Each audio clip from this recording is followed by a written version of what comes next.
Welcome to news 360. నేను మీ పవన్ కృష్ణమూర్తి. రాజకీయ పలాయనం, దేనికి రాజకీయాలు చేయడానికి వస్తారో తెలియదు.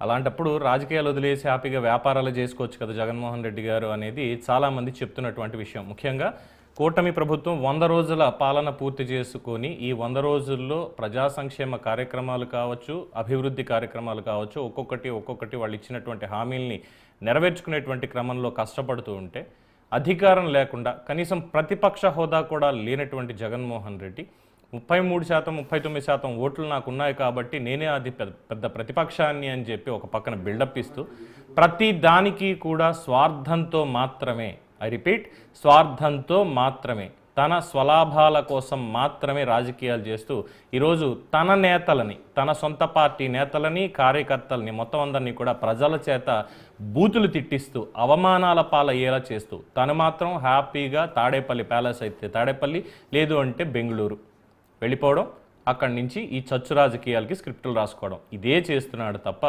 హుందాగా ఒక రాజకీయ నాయకుడు అంటే ఎలా ఉండాలి అనే దానికి కనీసం ఎగ్జాంపుల్ అన్న మాట కూడా చెప్పడానికి లేనటువంటి పరిస్థితి. 1 కాదు 2 కాదు, జూన్ 4వ తేదీన ఎప్పుడైతే ఫలితాలు వెలువడ్డాయో ఆ నిమిషం నుంచే తన క్రూరమైనటువంటి బుద్ధిని బయట పెట్టుకుంటూ వస్తున్నాడు ఆయన. 5 ఏళ్ళు ముఖ్యమంత్రిగా చేశానంటే 5 ఏళ్లలో ప్రజల్లోకి వచ్చింది లేదు.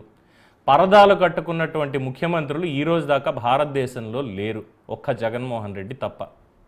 ప్రతి దానికి పరదాలు కట్టుకోవడం, ప్రజల్లోకి రాకపోవడం, ప్రజల్ని పోగేసుకొని బటన్లు నొక్కేటువంటి కార్యక్రమాలు చేయడం, న్యాయ వ్యవస్థని అపహాస్యం చేయడం, సొంత నేతల్ని ప్రతి దానికి ఏ ఇష్యూ వచ్చినప్పటికీ కూడా సొంత నేతల్ని ఎగేయడం, ఏ కులాన్ని టార్గెట్ చేసుకుంటే ఆ కులం వాళ్ళ చేత మాత్రమే తిట్టించడం, ప్రెస్ మీట్లు పెట్టించడం, ఇవే పనులు చేశాడు. ఇప్పటి నుంచి కాదు, తండ్రి అధికారంలో ఉన్నప్పటి నుంచి అక్రమాస్తులు ఎలా పోగేసుకోవాలి అన్న ఆలోచనలతో మొదలుపెట్టి ఇప్పటిదాకా ప్రతి ఒక్క దాంట్లో స్వలాభం తప్ప ఇంకొకటి లేదు. అన్నిట్లో తను సేఫ్. పార్టీ పెట్టుకున్నాడు, అది వేరే వాళ్ళకి తెచ్చుకొని, పేరుంది కాబట్టి వైఎస్ఆర్ అని పెట్టుకున్న తర్వాత నేతలను ఆకర్షించుకున్నాడు, ప్రతి దానికి వాళ్ళని యూజ్ చేసుకున్నాడు. దళితులను తిట్టాలంటే దళితుల్ని, కమ్మోళ్ళని తిట్టాలంటే కమ్మోళ్ళని, ప్రతి ఒక్కళ్ళని ఇలాగ కులాల వారీగా విభజించేసి విభజన రాజకీయం చాలా బాగా చేశాడు ఇన్నాళ్ళు. సో ఇప్పుడు బాగా మండుతోంది. అధికారం పోయిన తర్వాత ఆ రుచి మరిగినటువంటి జగన్మోహన్ రెడ్డికి అధికారం లేకపోవడంతో బాగా మండుతోంది లోపల. దాంతో లడ్డూ రాజకీయం చూస్తున్నాం. మొన్న వరదలకి అంటే ఈయన బయటికి వస్తాడు అంటే అక్కడ ఏదో ఒక శవమన్నా ఉండాలి, లేదు ఈయనకి లాభం వచ్చేలాగా, ఈయనకి మళ్ళీ అధికారం వచ్చేస్తుందేమో అనే స్థాయిలో ఇంకో ఇష్యూ ఏమైనా ఉండాలి. అప్పుడు వస్తాడు, 1 నిమిషం మాట్లాడతాడు. అది కూడా ఇచ్చినటువంటి స్క్రిప్ట్ 10 తప్పులతోటి. ప్రశ్నలు అడిగితే రిపోర్టర్లు కనీసం సమాధానం చెప్పడు. పిచ్చిగా ఆ హావభావాలు ఇటీవల కాలంలో అర్థం కానటువంటిది. అంటే ఇక్కడ షర్మిల మాటలు మళ్ళీ గుర్తు చేసుకోవాలి. ఆయన మానసిక స్థితి ఏమన్నా తేడాగా ఉందా అన్న అనుమానాలే ఎక్కువగా వస్తున్నాయి. లడ్డూ రాజకీయం నిన్న చూసాం. వచ్చాడు, తిరుపతి అన్నాడు, నేను వెళ్తాను స్వామివారి దగ్గరికి. కూటమి ప్రభుత్వం రమ్మని చెప్పింది, వచ్చి డిక్లరేషన్ మీద సంతకం పెట్టమని చెప్పింది. లేదు నేను సంతకం పెట్టను అని చెప్పి దేశద్రోహం కేసు పెట్టేటువంటి వ్యాఖ్యలు చేశాడు. అన్ఫార్చునేట్లీ ఇప్పటిదాకా మరి దేశద్రోహం కేసు ఎందుకు జగన్మోహన్ రెడ్డి మీద పెట్టలేదు అనేది నాకు ఆశ్చర్యం. ప్రభుత్వాన్ని కేవలం విమర్శిస్తేనే రఘురామకృష్ణరాజుని తీసుకెళ్లి కస్టోడియల్ టార్చర్ చేసి చంపేసేటువంటి కార్యక్రమాలు చేసిన జగన్మోహన్ రెడ్డి ఈరోజు what kind of country I'm living in, what is secularism in India అన్నటువంటి వ్యాఖ్యలు చేస్తే మరి దేశంలో ఇంకెవరికి మండట్లేదా? ఎవరు కేసులు ఎందుకు పెట్టట్లేదు? దేశాన్ని విమర్శించారు. ఇప్పుడే కాదు, ఇదేం కొత్త కాదు వాళ్ళ ఫ్యామిలీకి. గతంలో భారతిరెడ్డి, జగన్మోహన్ రెడ్డి అరెస్ట్ అయినప్పుడు కూడా what kind of country it is అని ఆవిడ వాగింది. ఆవిడ మీద కేసు లేదు. అంటే వీళ్ళిద్దరికీ లేదు, వీళ్ళకి సంబంధించినటువంటి వాళ్ళకి చట్టాలు సపరేట్, న్యాయం సపరేట్, వ్యవస్థలు సపరేట్. ఇప్పుడు సిట్ మీద కూడా తిరుమలలో జరిగిన దాని మీద సర్వశ్రేష్ఠ త్రిపాఠిని అధికారి కింద వేసి ఇన్వెస్టిగేషన్ చేస్తూ ఉంటే, లేదు మాకు సిబిఐ ఎంక్వైరీ కావాలి, సుప్రీంకోర్టు జడ్జి కావాలి. వివేకానంద రెడ్డి హత్య మీద మరి ఎందుకు సిట్ వద్దు, అది సిబిఐ వద్దు, సుప్రీంకోర్టు జడ్జో లేదంటే సిట్టింగ్ జడ్జి ఎవరో ఒకళ్ళు వాళ్ళతో ఎంక్వైరీ ఎందుకు వద్దు? ఐపీఎస్ ఆఫీసర్ని అనేక కేసుల్లో ఇష్టారీతిన వాడుకొని ఇక్కడ కూడా ఈరోజు కష్టపడుతున్నది, లేదు ఇబ్బందుల పాలవుతున్నది, కేసుల పాలవుతున్నది ఎవరంటే ఆనాడు పనిచేసినటువంటి ఐపీఎస్ ఆఫీసర్లు, ఐఏఎస్ ఆఫీసర్లు, పూర్తిగా వ్యవస్థలు, వాళ్ళ కార్యకర్తలు. నిన్న తిరుమలలో వాళ్ళ కార్యకర్తకి సెక్షన్ 30 అందుబాటులో ఉంది, ఇక్కడ అమల్లో ఉంది. జగన్మోహన్ రెడ్డి గారు పర్యటనకు వస్తున్నారు కాబట్టి మీరు ఎటువంటి ర్యాలీలు లేదంటే నిరసనల్లో పాల్గొనకూడదు అని చెప్పి కార్యకర్తకి ఇచ్చినటువంటి నోటీస్ని ఆ నోటీస్ ఏదో నాకే ఇచ్చేశారు, నన్ను రానివ్వకుండా చేస్తున్నారు, ఆలయంలోకి వెళ్ళడానికి నాకు పర్మిషన్ కావాలా, ఈ మాటలన్నీ మాట్లాడేసి చివరికి నేను రావట్లేదు. పెద్ద జోక్ ఏంటంటే 28, 27 తేదీల్లో జగన్మోహన్ రెడ్డి వ్యక్తిగతంగా కోర్టులో అటెండ్ అవ్వాల్సినవి 8 కేసు హీరింగ్లు ఉన్నాయి. వాటిని ఎలా తప్పించుకోవాలి అనే దాంట్లో అక్కడ కూడా లాభం వెతుక్కున్నాడు. లాభం వెతుక్కుని బయటకు వచ్చి చేసిన వ్యాఖ్యలు ఏంటి? ఎలాంటి దేశంలో నేను నివసిస్తున్నాను, అసలు సెక్యులరిజం అంటే ఏంటి? విజయవాడ వరదలు బయటకు వచ్చాడు, ఒక్కరోజే ఒక్క పూట ఆ నడుంలోతు నీళ్ళలో మొత్తానికి దిగాడు. దిగి చేసినటువంటి వ్యాఖ్యలు ఏంటి? ఇది మ్యాన్ మేడ్, అంటే చంద్రబాబే వరదలను తీసుకొచ్చాడు. అక్కడ కూడా చిరునవ్వులు. నాకు అర్థం కాదు, నార్మల్గా ప్రతి సామాన్యులు కూడా మనకి దెబ్బ తగిలితే వెంటనే కళ్ళనీళ్ళు వస్తాయి, లేదు మనం ఏదన్నా ఇష్టపడి కొనుక్కున్నది పగిలిపోయినా, ఇంట్లో కుక్కపిల్ల చచ్చిపోయినా, లేదు తెలిసిన వాళ్ళు ఎవరైనా చనిపోతే మనకు నిజంగానే ముందు బాధ అనేది ఉంటుంది. ఎక్కడికి వెళ్ళినా కార్యకర్త నుంచి తండ్రి శవం, ఏ శవం కనిపించినా చిక్కటి చిరునవ్వు ఎందుకు నవ్వుతాడు జగన్మోహన్ రెడ్డి ఇప్పటికీ అర్థం కానటువంటి పరిస్థితి. సో ఇలాగ చేసుకుంటూ తన స్వార్థ రాజకీయాలతోటి మాట్లాడితే, నిన్న కరుణాకర్ రెడ్డి మీద, సుబ్బారెడ్డి మీద ఈ కోర్టు కేసులకు వాళ్ళు వెళ్తున్నారు, మిగతా పార్టీ నేతలను ఉసిగొలిపాడు, ఈయన మాత్రం వాళ్ళ గురించి మాట్లాడాలి, వాళ్ళని సైడ్ చేసేయాలి. అలాగైనా వాళ్ళ మీదకి వచ్చింది కాబట్టి, అంటే బంధువులు కదా, మిగతా వాళ్ళ మీదకి ఏమొచ్చినా సరే వాళ్ళని తిడతారు. ఇప్పుడు కొడాలి నాని ఒకప్పుడు మామూలుగానే ఉండేవాడు, ఎలాంటి రాజకీయాలు చేసినా ఏమున్నా కానీ. ఇప్పుడు ఎన్ని బూతులు తింటున్నాడు ఆయన? ఆయన మాట్లాడిన మాటలకే కాకుండా జగన్మోహన్ రెడ్డి మాట్లాడించాడు కాబట్టి. రోజా హ్యాపీగా కార్యక్రమం ఏదో చేసుకునేది, ఫ్యాన్ బేస్ ఉంది, ఎమ్మెల్యే దానివల్ల అయ్యానని చెప్పింది. ఆ బూతులు మాట్లాడి ఇప్పటికీ మాట్లాడుతూ ఎంత ట్రోల్ అవుతున్నారు వీళ్ళందరూ. ఇంట్లో వాళ్ళకి మనస్తాపం ఉండదా? కానీ జగన్మోహన్ రెడ్డి సేఫ్. నేను ఇలాంటి మాటలు నేను మాట్లాడను, ఇలాంటి రాజకీయాలు నేను చేయను. ఇవా చేసేది రాజకీయాలు? ఇలాంటి వాళ్ళ రాజకీయ నాయకులు అని చాలామంది ప్రశ్నిస్తున్నారు. ఇదే ఈరోజు మన డిబేట్ అంశం. మనతోటి తన అభిప్రాయాన్ని పంచుకోవడానికి ప్రముఖ రాజకీయ ఆర్థిక విశ్లేషకులు ముప్పా అంకమరావు గారు స్టూడియోలో ఉన్నారు. నమస్కారం సార్. నమస్తే మా పవన్. జగన్మోహన్ రెడ్డిని అభివర్ణించాలి అంటే మీరు ఎలా చెప్తారు? అసలు జగన్మోహన్ రెడ్డి గారి గురించి అసలు ముందుగా ఆయన నైజాన్ని మాట్లాడుకోవాలా, తర్వాత ఆయన పెట్టిన పార్టీ గురించి మాట్లాడుకోవాలా, వీటి రెండిటికంటే ముందు అతను చేసిన వ్యాపారం గురించి మాట్లాడుకోవాలి. 2004కి ముందు అతనికి సంబంధించినంత వరకు వాళ్ళ తండ్రి అధికారంలోకి వచ్చిన తర్వాత అప్పటి వరకు చేయని వ్యాపారాల్లో అతను చేయటం మొదలుపెట్టేసి 9 లక్షల ఆదాయాన్ని చూపిన వ్యక్తి, అతనికి అంటే ఇన్కమ్ ట్యాక్స్కి 9 లక్షలు చూపించినటువంటి వ్యక్తి 87 కోట్ల రూపాయలు ముందస్తుగా చెల్లించే స్థాయికి 5 సంవత్సరాల్లో ఎదిగాడు. అంటే ఎంత గొప్ప రాజకీయవేత్తగా కాకుండా వ్యాపారవేత్తగా ఎదిగాడని దానికి అదొక నిదర్శనం. రెండవది, సాక్షి దినపత్రిక పెట్టినప్పుడు కావచ్చు, సాక్షి ప్రసార మాధ్యమం దాని గురించి ప్రజలకి పరిచయం చేసే సందర్భంగా కావచ్చు, తండ్రి కొడుకులు మాట్లాడిన మాటలు ఒకసారి మీరు చూసుకోండి. అవును, నిష్పక్షపాతంగా, అంటే మిగిలిన పత్రికలు ఏదో వంతబాడుతున్నాయి అన్నట్టు, వీళ్ళొక్కళ్ళే కొత్తగా దానిలో సరికొత్త పందాన్ని ఎంచుకోబోతున్నట్టు ప్రజలకు వివరించే కార్యక్రమం చేశారు. సహజంగానే నిజమనే భావించారు ప్రజలు కూడా. సరే, వచ్చిన కాడి నుంచి అది ఏ విధంగా చేస్తున్నారో చూస్తూనే ఉన్నాం. తర్వాత తండ్రి గారు చనిపోయిన తర్వాత మరి ఈ వ్యాపార సామ్రాజ్యం ఎందుకు విస్తరించలేదు, ఇది ఒకటి గమనించాలి. అంటే అంత గొప్ప వ్యాపార దక్షత ఉన్న వ్యక్తి 5 సంవత్సరాల్లోనే అంత విస్తారంగా డబ్బులు సంపాదించుకున్న వ్యక్తి తండ్రి చనిపోయిన తర్వాత వ్యాపారాలు ఎందుకు కుంటుపడ్డాయి, కొత్త వ్యాపారాలు ఎందుకు మొదలు పెట్టలేదు?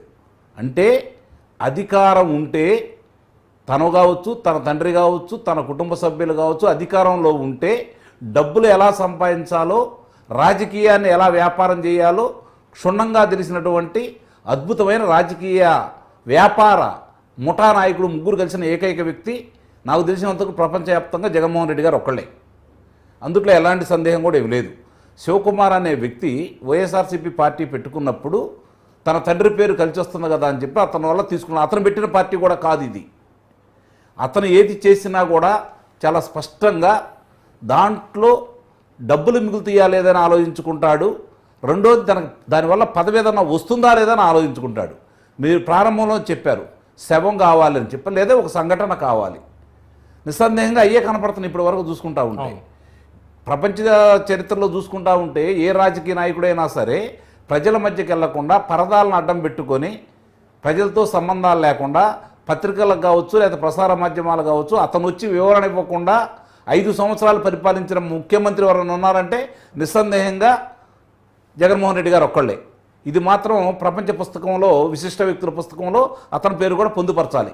ఆ విషయంలో నిస్సందేహంగా అతను అర్హుడు, అందుట్లో ఎలాంటి సందేహం కూడా లేదు. సహజంగా మీరు ఒకటి గుర్తుపెట్టుకోండి, ఒక నాయకుడు అనేవాడికి ప్రత్యేకమైనటువంటి అభిమానులు ఉంటారు. అతను ఏ విధంగా చేసినా అందరికీ ఉంటుంది. అది రాజకీయ నాయకులు ఉంటారు, లేకపోతే వీధి పోరాటాలు చేసే వాళ్ళకి ఉంటారు, క్రీడాకారులకి ఉంటారు, చిత్ర పరిశ్రమకు సంబంధించిన వాళ్ళు ఉంటారు. దాన్ని వాళ్ళు గుడ్డిగా ఆరాధిస్తారు. ఇతని వ్యక్తిత్వంతో కానీ ఇతనితో కానీ సంబంధం లేకపోయినా వాళ్ళకు తెలిసిన రూపురేఖల్లో వాళ్ళకు ఉన్నటువంటి పరిజ్ఞానంలో ఇతను ఊహించుకుంటూ ఇతనికి అభిమానులుగా మారిపోతూ ఉంటారు.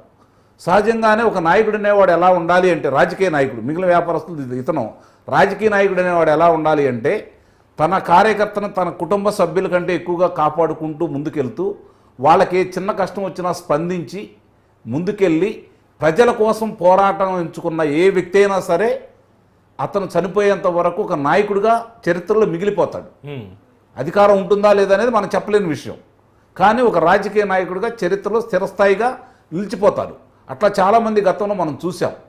ఇవాళ సమకాలిక రాజకీయ నాయకుల్లో నాకు తెలిసినంత వరకు ఆంధ్ర రాష్ట్రంలో అతనికి వచ్చిన అవకాశం ఎవరికి రాలేదండి. భవిష్యత్తులో ఇంకెవరికైనా వస్తుందని అయితే మాత్రం నేనైతే భావించట్లేదు. అంతటి అద్భుతమైన అవకాశం వచ్చింది. ఏ విధంగా వచ్చింది? తండ్రి ఏదో గొప్ప పరిపాలన చేశాడు, తండ్రి తర్వాత ఇంతవరకు మళ్ళీ ఇంకెవరు పరిపాలన చేయట్లేదు అట్లా ప్రజల కోసం, తిరిగి నేను చేస్తాను, నా తండ్రి చిత్రపటం పక్కన నా చిత్రపటం కూడా పెట్టుకునే విధంగా 30 సంవత్సరాలు నేనే అధికారంలో ఉంటాను, మీరందరూ ఆయన్ని నిజంగానే మైమరిపించేశాడు. అందుట్లో ఎలాంటి సందేహం కూడా ఏం లేదు. మైమరిపించే విధంగా నేను పరిపాలన చేస్తాను అని చెప్పని ప్రజలను నమ్మించాడు. నిజంగానే ప్రజలు నమ్మారు. అప్పుడు దాకా ఇతను పరిపాలన అనేది ఎవరికి తెలియదు కదా. వాళ్ళ తండ్రిని చూశారు తప్ప ఎవరిని చూడలేదు, ఇతను చూడలేదు. అధికారంలోకి వచ్చిన తర్వాత 4వ రోజే అతని పరిపాలన ఎలా ఉంటుందనేది ప్రజావేదిక కూల్చడం ద్వారా ప్రజలకు అర్థమైపోయింది. వాళ్ళ శ్రేణులకు అర్థం కాల, ప్రజలకు అర్థమైపోయింది. కానీ ఇంకా అతని మీద వీరాభిమానంతో తన మతస్థుడని తన కులం అని చెప్పని విర్రవీగిన వాళ్ళందరికీ కూడా ఒక్కోటి పొరలు తొలగిపోయి వాస్తవాలు కళ్ళ ముందు కనపడుతూ మనం అనుకున్నది అన్నీ భ్రమ, మనం అనుకున్న వ్యక్తి వేరు, ఇప్పుడు ఈ పరిపాలన చేస్తున్న వ్యక్తి వేరు అనే అభిప్రాయానికి వాళ్ళు వచ్చిన తర్వాత వాళ్ళకి 4 సంవత్సరాలు పట్టింది వాళ్ళ అభిప్రాయం చెప్పడానికి, వెలువరించడానికి. అంతకుముందు చిన్న అవకాశం వచ్చినా కూడా వాళ్ళు ఎందుకు వినియోగించుకోలేకపోయారు అంటే ఒక భయం అనేది వాళ్ళకి వచ్చేసింది. ఆ భయం అతను కావాలని సృష్టించాడు. ఇది ఒకటి అర్థం చేసుకోవాలి. మిగిలినాడు కూడా మిగిలిన ఎందుకు చేయలేదు అంటే కొంతమందిని చేసి ఆ భయపెట్టాడు జనాలని.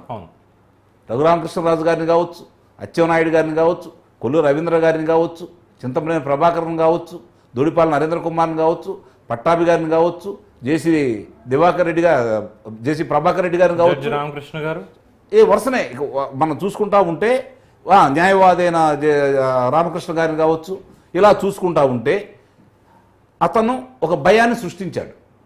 ఆ భయంలో జనం కూడా మనకెందుకులే, మళ్ళీ మనకు అవకాశం వచ్చినప్పుడు ఒకవేళ ఇప్పుడు మనం ఏదైనా తిరగబడ్డా కూడా అతను 151 స్థానాలు ఉన్నాయి కాబట్టి అధికార మార్పిడి జరగదు కదా, దానికోసం మనం ఇబ్బందులు ఎందుకు పడాలని చెప్పని వాళ్ళు ఎన్ని అగసాట్లు వచ్చినా కూడా బరాయించి సమయం కోసం ఎదురు చూశారు.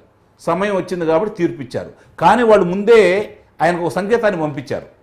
ఎప్పుడయ్యా అంటే అది 2023 ఫిబ్రవరిలో జరిగినటువంటి శాసన మండలి ఎన్నికల్లో వాళ్ళు చాలా స్పష్టంగా 3 ప్రాంతాలుగా 3 రాజధానులు పెడతానన్నటువంటి 2 ప్రాంతాల్లో, అమరావతి ప్రాంతం కానీ 2 ప్రాంతాల్లో కూడా ఆయన సొంత జిల్లా కంచుకోట 10కి 10 స్థానాలు వచ్చింది కడప జిల్లా, అలాగే కర్నూలు జిల్లా, అట్లాగే నెల్లూరు జిల్లా. 3టికి 1 స్థానాలు కూడా రాలేదు కదా. 3టికి కలిపి 34 స్థానాలు వాళ్ళకే వచ్చేసినాయి. మిగిలిన చోట్ల చిత్తూరులో ఈయన గెలిచాడు చంద్రబాబు నాయుడు గారు, అనంతపురంలో 2 మాత్రమే గెలిచారు తెలుగుదేశం పార్టీ.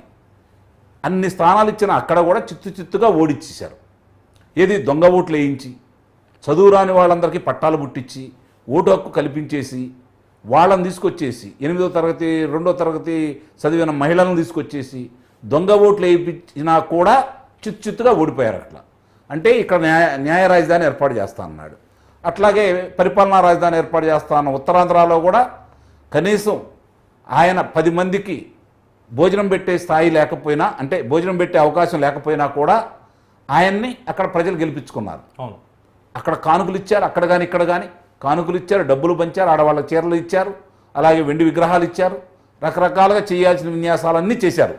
అయినా ప్రజలు తిరస్కరించారు.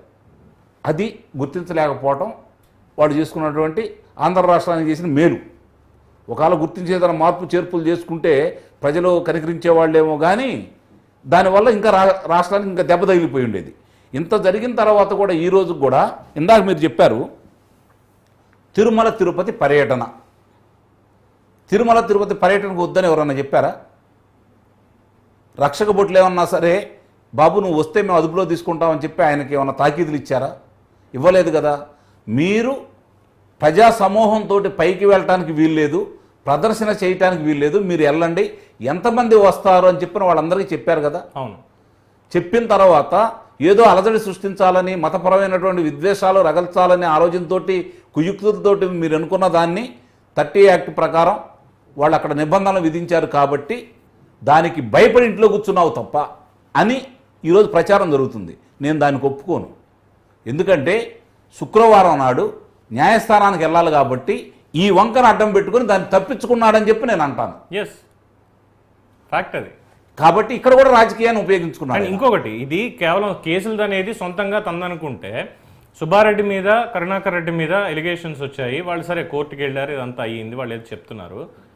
ఆ రోజు రావడానికి ముందు వచ్చింది కరుణాకర్ రెడ్డి. ఎందుకు రానివ్వరు, అది చూస్తాం ఇది చూస్తాం అని మాట్లాడిన వ్యక్తి. ఈరోజు ఏమైంది, రేపమాప కేసు నమోదవుతుంది, శాసనసభ్యులకి విఘాతం అన్నటువంటి. అవును. ఇంకో పక్కన సుబ్బారెడ్డి కోర్టుకు వెళ్ళారు. కోర్టులో ఆల్రెడీ సరే ఇవాళ క్వశ్చన్స్ అడిగారు, గురువారం నాటికి ప్రభుత్వం సమాధానం చెప్తుంది, అది నడిచేటువంటి టాపిక్ కదా, దాన్ని కూడా టచ్ చేయక్కర్లేదు. జగన్మోహన్ రెడ్డి దగ్గరికి వచ్చిన తర్వాత ఇక్కడ ఏం చేశారు అంటే, ఇందాక మీరు అన్నారు సాక్షి పేపర్ ఆయన పెట్టారు, వాళ్ళ పత్రిక ఏదైతే ఉందో అది పెట్టినప్పుడు తండ్రి కొడుకులు మాట్లాడిన మాట నియమాలు, నిబద్ధత, విలువలు, విశ్వసనీయత, అంటే ప్రజలకి అర్థం. ఎస్, ఇక్కడ క్షమించాలి, నాకు స్వార్థంగా నాకేముంది అన్న ఆలోచన కనిపిస్తోంది తప్పితే ఇక్కడ మిగతా వాళ్ళని తన ఇద్దరిని కాపాడుకోవాలంటే ఇప్పుడు ఒక 10,000 మందినో 5,000 మందినో పోగు చేసుకుని వచ్చేస్తే లాఠీచార్జ్ జరిగిపోవాలి, వాళ్ళ కార్యకర్తలకి దెబ్బలు తగలాలి, వాళ్ళ కుటుంబాలు నిర్వీర్యమైపోవాలి. ఈయన మాత్రం ఓకే నేను సేఫ్, నాకు Z+ ఉంది, ప్రభుత్వం ఎలాగో నేను వస్తున్నానంటే సెక్యూరిటీ ఇస్తుంది, రోప్ పార్టీ ఉంటుంది, 100 పోలీసులు ఉంటారు, అయితే 4 నాయకులకి దెబ్బలు తగులుతాయి అంతే కదా, నాకు కాదు కదా తగిలేది. దేశవ్యాప్తంగా చర్చ అయిపోవాలి. ఇప్పుడు కొంతమంది ఇందాక నేను చెప్పినట్టు కొంతమంది ఇంకా అభిమానించేవాడు తప్ప ఆయన కోసం దెబ్బలు తినాలని జైలుకి వెళ్ళాలని భావించేవాళ్ళు ఈ రోజైతే ఎవరు కనపట్టలేదు. అది ఆయనకు అర్థమైపోయింది, పరిస్థితి ఆయనకు అర్థమైపోయింది. అంటే ఇంకొకటి అంకమరావు గారు, ముఖ్యంగా ఇష్యూస్ అంటే ఆయన పద్ధతి ఏంటి, ఆయన పంథా ఏంటి అనేది మనం అంటే దీనికి ఒకటి కంక్లూజన్ ఇచ్చిన తర్వాత నేను చెప్తాను మీకు. మామూలుగా వీళ్ళు పోలీసులు ఆపుతున్నారనే భావన అతనికి వచ్చింది కదా.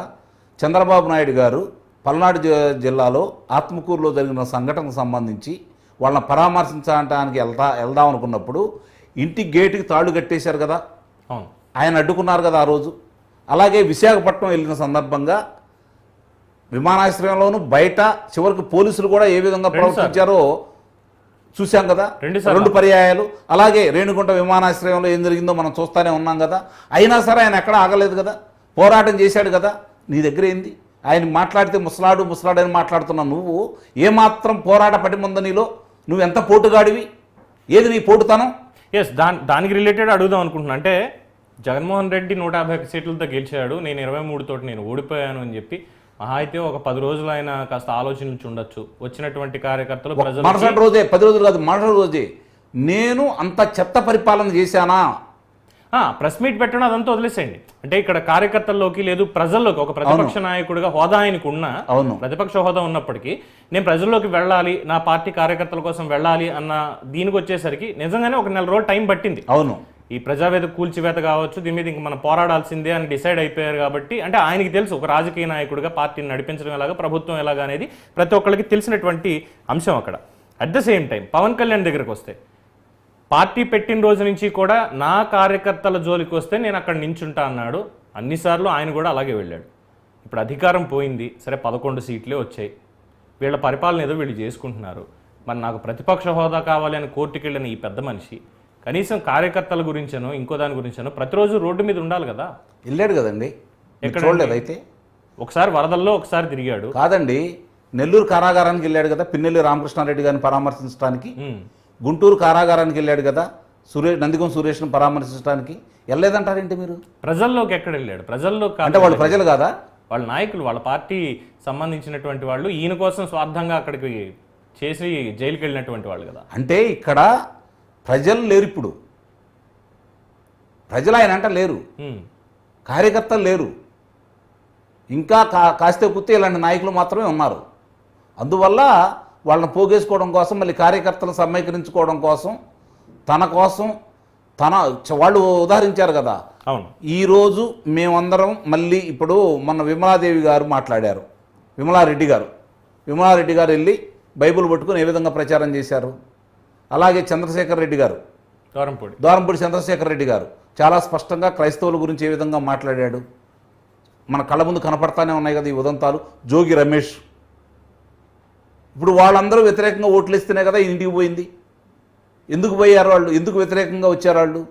తన మతస్థుడు కావాలని గెలిపించుకున్న వాళ్ళు విద్యాలయాలకు సంబంధించిన ఆస్తులను కూడా నువ్వు ఆక్రమించుకోవాలని ప్రయత్నించినందువల్లే కదా జరిగింది ఇది. అంటే ఏ కులాన్ని వదిలిపెట్టలేదు కదా. ఇంకోటి, ఆ రోజు విశాఖ శారదాపీఠాధిపతి ఈయన చేత ఏదో చేయించాడని చెప్పిన గంగలో ముంచి 3 సార్లు లేపి హిందువుని చేశాననే ఉద్దేశంతో ప్రజలను నమ్మించారు కదా. అంటే అటు క్రైస్తవుల్ని మోసం చేశాడు, ఇటు హిందువుల్ని మోసం చేశాడు. సరే సార్, వీళ్ళందరూ ఓట్లు వేయలేదు కాబట్టి వీళ్ళని మోసం చేశాడు, పని పక్కన పెట్టేద్దాం. అధికారంలో ఉన్నటువంటి 5 సంవత్సరాలు కూడా, అంటే కొన్ని పేర్లు మనం ఉదాహరించుకోవాలి, ఇప్పుడు కూడా వాళ్ళు మాట్లాడుతున్నారు కాబట్టి అంటే వీళ్ళకి తెలీదా, లేదు వీళ్ళ మానసిక స్థితి కూడా జగన్మోహన్ రెడ్డికి ఈక్వలెంట్గా ఉందా అన్న అనుమానం ఉంది కాబట్టి పేర్ని నాని, కొడాలి నాని, లక్ష్మీపార్వతి, పోసాని కృష్ణమురళి, రోజా, తర్వాత ఇంకా యూకేలో ఉన్నటువంటి వాళ్ళు, యూఎస్లో ఉన్నటువంటి వాళ్ళు, రెడ్డి ఏదో ఉంది ఆయన పేరు, ఇష్టం వచ్చినట్టు మాట్లాడారు. వాళ్ళకి లుకౌట్ నోటీసులు ఉన్నాయి. ఇప్పుడు జనాలు ఎలా తిడుతున్నారంటే జగన్మోహన్ రెడ్డిని తిట్టట్లా. మేబీ ఆయనకి తుగ్లక్ అనే ట్యాగ్ తెలుగుదేశం పార్టీ వాళ్ళు ఇచ్చి ఉండొచ్చేమో కానీ జనాలు మాత్రం ఏం తిట్టట్లేదు. జగన్మోహన్ రెడ్డి అని అంటున్నారు, లేదంటే మాజీ సీఎం అని ఎమ్మెల్యే అంటున్నారు.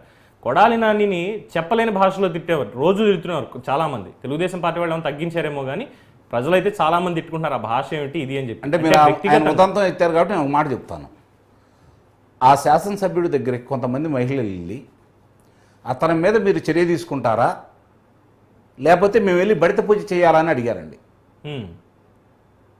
నేను మీ సమక్షంలో చెబుతున్నాను, ఇది వాస్తవం కాదా స్థానికులు అని చెప్పండి. అదే ఎందుకు ఇప్పుడు కొడాలి నాని అనే వ్యక్తి నిజంగా మంచివాడే, తన సినిమాలేవో తను తీసుకునేవాడు, సరే రాజకీయాల్లోకి వచ్చాడు, పార్టీ సిద్ధాంతం నచ్చిందో నచ్చలేదో మారాడు, వెళ్ళాడు, వాళ్ళ పార్టీ ప్రకారం చేసుకుంటున్నాడు. డ్యామేజ్ అవుతున్నది తన వ్యక్తిగత జీవితం కదా, ఇక్కడ తన కదా. ఇప్పుడు అధికారంలో లేని సందర్భంగా 2004లో గెలిచాడు, అధికారంలో లేని సందర్భంగా 2009లో గెలిచాడు, అధికారంలో రాని పార్టీ మారిన తర్వాత 2014లో కూడా గెలిచాడు నిస్సందేహంగా. అంటే ప్రజలు ఆదరించబట్టే కదా 3 సార్లు ప్రభుత్వాలు వేరే వచ్చినా కూడా అతను గెలిపించారు. అంటే ప్రజల తీర్పుని ఎందుకని తెలుసుకోలేకపోతున్నాడు ఇప్పటికీ కూడా. అంటే నేను మాట్లాడితే ఇలాగే ఇంకా ఉంటే రేపు పొద్దున్న అంటే మహిళలు అన్నట్టు, అంటే ఇప్పుడు ఆయన పరిస్థితి ఎలా ఉంది అంటే ఏ పార్టీలో ఆయన తీసుకునే పరిస్థితి లేదు. ఉండ పార్టీలో కనీసం రేపు పొద్దున మళ్ళీ ఏదన్నా జరగకూడదు, ఏదన్నా జరగకపోతుందా, మళ్ళీ మేము 5 సంవత్సరాల తర్వాత అధికారంలో రావని అతనికి తెలిసినా కూడా ఏ పార్టీలో ఆదరించే పరిస్థితి లేదు. కాబట్టి ఉండ పార్టీలోనే ఉంటే ఈ మాత్రం అన్నా ఏ పార్టీలు వదిలేయండి సార్, ప్రజలు ఆదరించాలి కదా. అది వాళ్ళకి తెలుసు కదా, ప్రజలు తిరస్కరించారని స్పష్టంగా తెలుసు. బాధలు పడింది వాళ్ళు, ఇబ్బందులు పడింది వాళ్ళు ప్రజలు. ఇప్పుడు ఆయన నియోజకవర్గంలో ఆయన ద్వారా ఇబ్బందులు పడకపోవచ్చు, కొంతమంది పడ్డవాళ్ళు ఈరోజు వ్యతిరేకంగా చేస్తేనే కదా అతను ఓడిపోయింది. 100%. అట్లీస్ట్ దాన్ని మార్చుకోవడానికన్నా వీళ్ళు కనీసం అంటే మా పార్టీ తరఫున వాయిస్ మేము వినిపిస్తాము, ప్రజల్లోకి మళ్ళీ వెళ్ళి నా నియోజకవర్గంలో నేను గెలవాలి, ఇది నేను చేసేటువంటి రాజకీయం, నా పార్టీ లేని నేను తిట్టడం ఏదోటి అది వేరే ఉంది, కానీ నా నియోజకవర్గంలో నేను తిరిగి నా ప్రజలతో నేను మాట్లాడుకోవాలి అనే అవకాశం కూడా ఇప్పుడు పోతుంది కదా వాళ్ళకి. నిస్సందేహంగా పోతుంది. తిరగలేని పరిస్థితి ఏర్పడింది, తిరగలేని పరిస్థితి కూడా ఏర్పడిపోయింది. ఈరోజు ఈ ప్రభుత్వం మీద ఏదన్నా మాట్లాడాలన్నా కూడా మాట్లాడలేని పరిస్థితిలో ఉన్నాడు అతను. అందులో ఎలాంటి సందేహం కూడా ఏం లేదు. మీరు అన్నట్టు మీరు చెప్పిన పేర్లన్నీ ఉదాహరించిన వాళ్ళందరూ కూడా పేరుని నాని అంటే వీళ్ళ కుటుంబాలకు ఉన్నటువంటి పేరు కూడా పేరుని కృష్ణమూర్తి గారు పెద్ద ఆయన రాజకీయ అనుభవం ఎలాంటిది ఎలాంటి వాళ్ళతో పనిచేశారని తెలిసింది. ఒక లెగసీ అనేది ఉంది. దాన్ని నిలబెట్టుకోవడానికి వచ్చి నేను నా రాజకీయాల్లో ఉంటాను అని చెప్పి చేసి ఈ రోజుకి కూడా బయటకు వచ్చి మళ్ళీ ఇదే మేము భాష మాట్లాడతాం, మేము జగన్మోహన్ రెడ్డి వెంట ఉంటామంటే డ్యామేజ్ అవుతుంది. మీకురా నాయన, మిమ్మల్ని తిడుతున్నారా, ఎందుకురా అని నమ్ముకుని ఉంటారు అన్న ప్రశ్నలు కూడా బయట నుంచి వస్తున్నాయి. ఇప్పుడు మసిగుడ్డ ఉందండి, మసిగుడ్డను దేనికి ఉపయోగిస్తాం? వంట పాత్రలని తుడవటానికి, లేకపోతే వంట పాత్రలను పట్టుకొని మనం తినే కాడ తీసుకురావడం కోసం ఉపయోగిస్తాం. అంటే ఆ మసి దానికి అంటే అండి. ఇప్పుడు ఆ మసి అందట్లేదులే, ఇంతకుముందు బొగ్గులతోటో లేకపోతే కట్టెలతోటో వంట వండే సమయంలో అవి ఉండేది. అప్పుడే మాత్రం మసిగుడ్డను ఉపయోగించారు. ఇప్పుడు అన్ని యంత్రాలు ఉపయోగిస్తున్నారు కదా. ఆ మసిగుడ్డ తీసుకొని ముఖాన్ని తీసుకుంటే ఏమైద్ది, పట్టుకుంటే ఏమైద్ది, ఇట్లా అనుకుంటే ఏమైద్ది, కనపడిద్దా లేదా మరక? ఇప్పుడు జగన్మోహన్ రెడ్డి అనే వ్యక్తి మసిగుడ్డ లాంటివాడు. ఎందుకంటే అంతగా ఆయన దాంట్లో కూరుకుపోయి ఉన్నాడు. ఆదాయ పన్ను శాఖ వాళ్ళు 43,000 కోట్ల రూపాయలు నువ్వు అక్రమంగా సంపాదించావని గుర్తించేసి నీ మీద అభియోగాలు మోపి 18 అభియోగాలు మోపారు కదా. సరే, అది విచారణ జరుగుతుంది, దానికి విచారణ స్థాయి కూడా ఇంకా రాలేదు, 11 ఏళ్ళు పూర్తి చేసుకున్నారుగా బెయిల్. కాబట్టి అదేదో జరుగుతూ ఉంది. కానీ ఈరోజు రాష్ట్రంలో మీరు దేన్ని వదిలిపెట్టారు? గనులను వదిలిపెట్టారా, ఇసుకను వదిలిపెట్టారా, మట్టిని వదిలిపెట్టారా, లేకపోతే విద్యుత్ వదిలిపెట్టలేదు? ఇంక మిగతా వాటికి చూస్తున్నాను. మనుషుల నుంచి ఏమవుతుంది? విద్యుత్, ఇది ఆదాయం వచ్చే మార్గాలు కదా. నేను ఇందాకనే మీకు ఉదాహరించాను. ఆదాయం ఏదొస్తే దాన్ని అందిపుచ్చుకోవడంలో సిద్ధాస్తుడు జగన్మోహన్ రెడ్డి గారు. ఆదాయం రాదనే కదా పరిశ్రమలు రానియకుండా చేసింది. వాటాలు అడిగితేనే కదా వాడు పారిపోయింది. ఇక్కడ మీరు గమనించాల్సిన అంశం ఏంటంటే, ఇతను వచ్చిన తర్వాత కూడా చాలామంది వచ్చారు కదా. నిన్ను చూసి పారిపోయిన లల్లు ఈరోజు వచ్చారు కదా.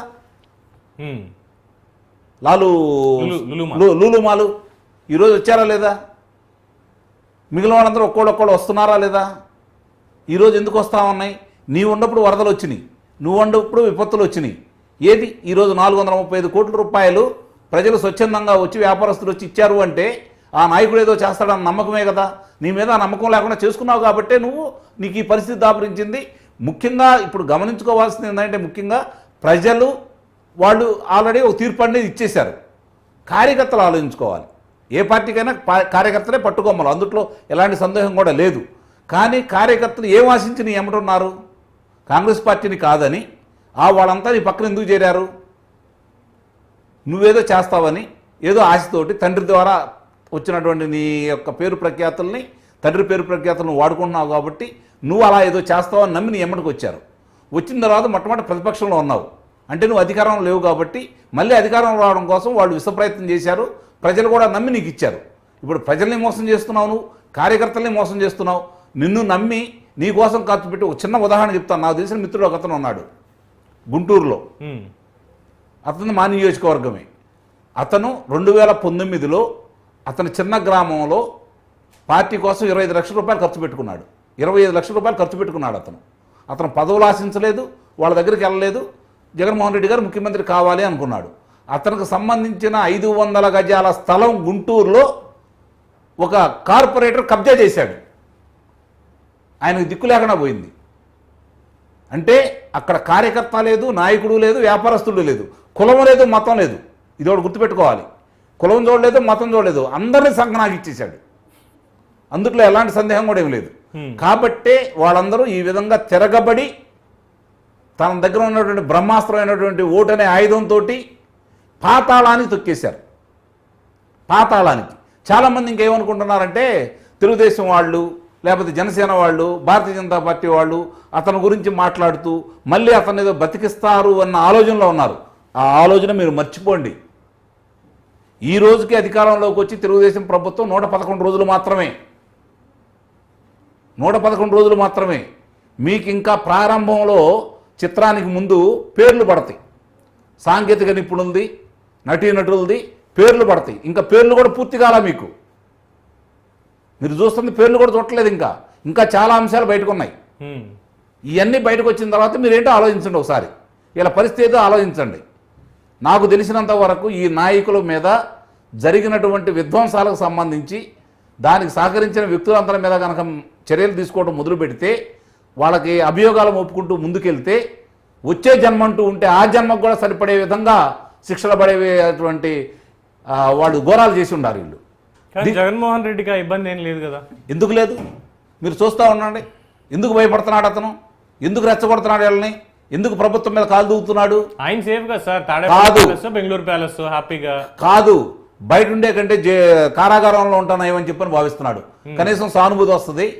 బయట ఉంటే మానసికంగా ఆయన జైలుకి వెళ్తాడు అనుకుందాం, ఆయన జైలుకి వెళ్తాడు, ఆయన కారాగారం మంచిది అని మీరు అన్నట్టుగా అక్కడే ఉన్నాడు అని అనుకుందాం, అక్కడ నేను రెడీ అయిపోయానని చెప్పి.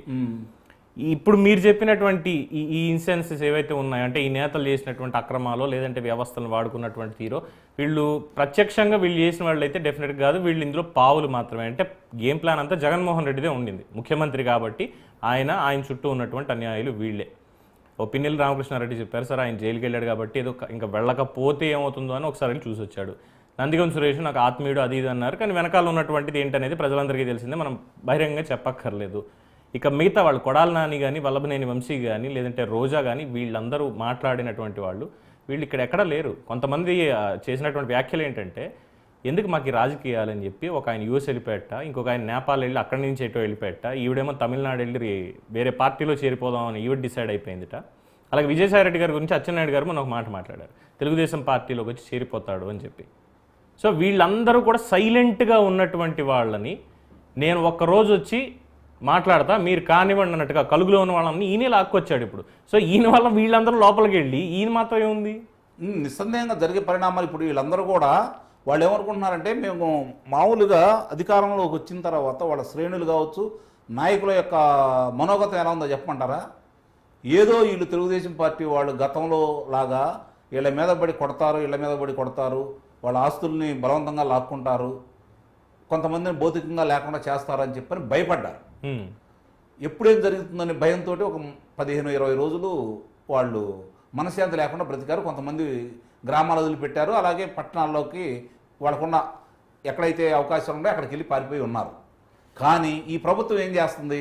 కొట్టినందువల్ల ఏంటి ఉపయోగం, వాళ్ళకి తిట్టినందువల్ల ఏంటి ఉపయోగం? వాళ్ళు చేసినటువంటి అరాచకాలు, అక్రమాలు, దోపిడీలు, దొంగతనాలు, హత్యలు ప్రజల ముందు సాక్ష్యాధారాలతో సహా నిరూపించేసి చట్టాల ద్వారా చట్టపరంగా వాళ్ళకి శిక్షలు వేయాలని ఈ ప్రభుత్వం భావిస్తుంది. అందువల్ల వీళ్ళు ఈరోజు మాట్లాడటానికి అవకాశం దొరికింది. ఇంకా మమ్మల్ని ఏమి చేయలేరులే వీళ్ళందరూ, మీరు అనుకుంటుంది ఏంటంటే వాళ్ళు ఏదో మమ్మల్ని ఏమి చేయలేరని మాట్లాడతలా, ఏదో ఒకటి చెయ్యాలని మాట్లాడుతున్నారు. ఇంకా ఏంటి చేయట్లేదు వీళ్ళు. అది ఏం చేయాలి అనేది పక్కన పెట్టేస్తే ఏదో ఒకటి చేయాలన్న పాయింట్ని కావాలని తీసుకొస్తుంది జగన్మోహన్ రెడ్డి కదా. జగన్మోహన్ రెడ్డి వీళ్ళు కూడా అదే భావిస్తున్నారు. వీళ్ళకి అవకాశం లేదని చెప్పాను నేను ఇందాక. కొంతమందికి అవకాశం లేదు కాబట్టి, వాళ్ళ ఏ పార్టీ వాళ్ళు ఆహ్వానించడం లేదు కాబట్టి తప్పనిసరి పరిస్థితుల్లో మాట్లాడుతున్నారు. వాళ్ళు రోజు రోజు భయంగా బతికేదానికంటే కూడా ప్రశాంతంగా శ్రీకృష్ణ జన్మస్థానంలో ఉంటే మనకు ఆనందం కదా అని భావంలో ఉన్నారు వాళ్ళు. అందుకోసం ఇలా మాట్లాడుతున్నారు. కాబట్టి వీళ్ళేమనుకుంటున్నారంటే, మనకు అలాంటివి వద్దు, మామూలుగా ఇప్పుడు ఈ పార్టీ అనేది ఇక లేకుండా ఎలా పోవాలి, ఈ పార్టీలను చూస్తే ప్రజలు ఆ పార్టీ జెండాను చూసినా, ఆ పార్టీ నాయకుడిని చూసినా మనతో సంబంధం లేకుండా ఆడవాళ్ళు చీపురు కట్టెలు తీసుకొచ్చి ఎట్టా కొట్టాలా, మగవాళ్ళు ఎగిరెగిరి ఎలా తనాలా, అట్లా చెయ్యాలి అంటే వీళ్ళు చేసినట్టు అకృత్యాలన్నీ ప్రజలకు తెలియాలి. కాబట్టి అలా తెలియపరిచే బాధ్యతను వాళ్ళు తీసుకొని ముందుకు తీసుకెళ్తున్నారని అయితే నేను భావిస్తున్నాను. రైట్. అయితే ఇక్కడ దేశద్రోహం అన్న దాని గురించి మాట్లాడుకుందాం సార్. సెక్యులరిజం అందరికీ తెలిసింది ఏంటంటే, నా మతం అంటే నా గౌరవం, నేను పరమతాన్ని కూడా నేను గౌరవిస్తాను, వాళ్ళని నేను కించపరచను, వాళ్ళ ఆచార వ్యవహారాలు వాళ్ళవి, నా ఆచార వ్యవహారాలు నావి, ఇలాంటి భావంతో ఉండడం అనేది సెక్యులరిజం అందరికీ తెలిసిందే. కానీ జగన్మోహన్ రెడ్డికి ఏంటి, నేను నా ఇష్టం వచ్చిన చోటుకి వెళ్తా, ఎలా చేసినా ఒకటే, అక్కడ ఉన్నటువంటి రూల్స్ ఇవన్నీ కూడా నేను ఇది చేసేస్తాను, మరి నన్ను ఎందుకు వెళ్ళనివ్వట్లేదు అన్నటువంటిది ఉంది కదా. మరి అది ఎలాగ సెక్యులరిజం అవుతుంది? మరి దానికి ఆయన అన్నటువంటి మాట, నేను అసలు ఇలాంటి దేశంలో నేను బతుకుతున్నాను, ఇలాంటి దేశంలో నేను ఉన్నానా అన్నాడు. బతుకుతున్నాను కూడా కాదు, ఇలాంటి దేశంలో నేను ఉన్నానా, మరి ఎందుకు దేశద్రోహం కేసు ఇంకా పెట్టట్లేదు? అదే నాకు ఇప్పుడు అర్థం కాని విషయం. అది చూపిద్దామంటే మన దగ్గర నెట్ సరిగ్గా రావట్లేదు. ఆయన ఒక దీంట్లో పొందుపరిచింది మీ ద్వారా ప్రజలు చూపిద్దామంటే ఎందుకు రావట్లేదు. మరి ఓకే, ప్రజలందరూ ఆల్రెడీ చూశారు, చూసిన దానికి ఇది ఒకసారి బాబు ఒకసారి జూమ్ చేయండి. జూమ్ చేయండి. ఇది కెమెరా బాబు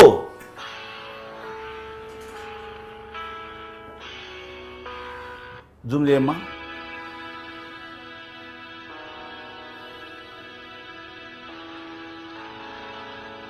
ఓ ముస్లిం మత పెద్ద సమానత్వం గురించి చెబుతున్నాడు కదా, ఆయన అన్ని మతాలను సమానంగా చూసుకుంటారని, గౌరవిస్తానని చెబుతున్నాడు కదా. ఆయన నెత్తిని టోపీ పెట్టాలంటే చూడు ఏ విధంగా అతను దూరంగా ఉన్నాడు. ఇదేనా పరమతాలను గౌరవించడం అంటే? సార్ ఇలాంటి వాటిల్లో రాజకీయంగా మనం మాట్లాడాలంటే ఇంకొక 2 విషయాలు చెప్తానండి. అంటే ఆయన వ్యక్తిగతంగా మీరు ఆయన అభిప్రాయం ఏంటి మనకు తెలియదు, ఆయన చెప్పాలి దీనికి సంబంధించి. బొచ్చు ఊడిపోతుందేమో, నేను అసలే ఇప్పుడు వాళ్ళు ఇచ్చిన ట్యాగ్ ఉంది కదా, యువ ముఖ్యమంత్రిగా ఇచ్చేస్తున్నారు అని చెప్పి వాళ్ళు చెప్తారు కదా, మరి అది లేకపోతే ఇంకా వేరే తేడా ఉంది, అలాంటిది ఏమైనా ఫోబియా లాంటిది ఏమైనా ఉందేమో అని చెప్పి. ఇదే కాదు, మీకు గుర్తుంటే తిరుమల తిరుపతి దేవస్థానంలో స్వామివారి సన్నిధిలో అక్షంతల్ని నెత్తి మీద వేసిన దాన్ని దులుపుకున్నాడు. అవమానం కదా.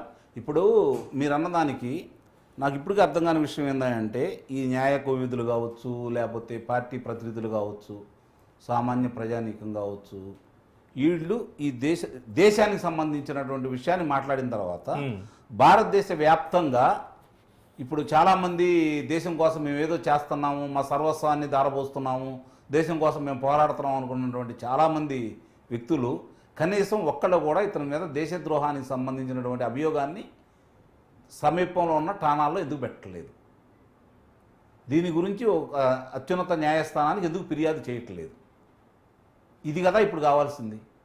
అతను మాట్లాడిన దాన్ని ప్రతిదీ తీసుకుంటే నిస్సందేహంగా ఈరోజు అతను ఈరోజు సజ్జల రామకృష్ణారెడ్డి గారు నిన్న మాట్లాడారు, ఒకసారి డిక్లరేషన్ ఇవ్వకుండా 5 సార్లు వెళ్ళి వచ్చాడు, మళ్ళీ ఇప్పుడు ఎందుకు అడుగుతున్నారు అని.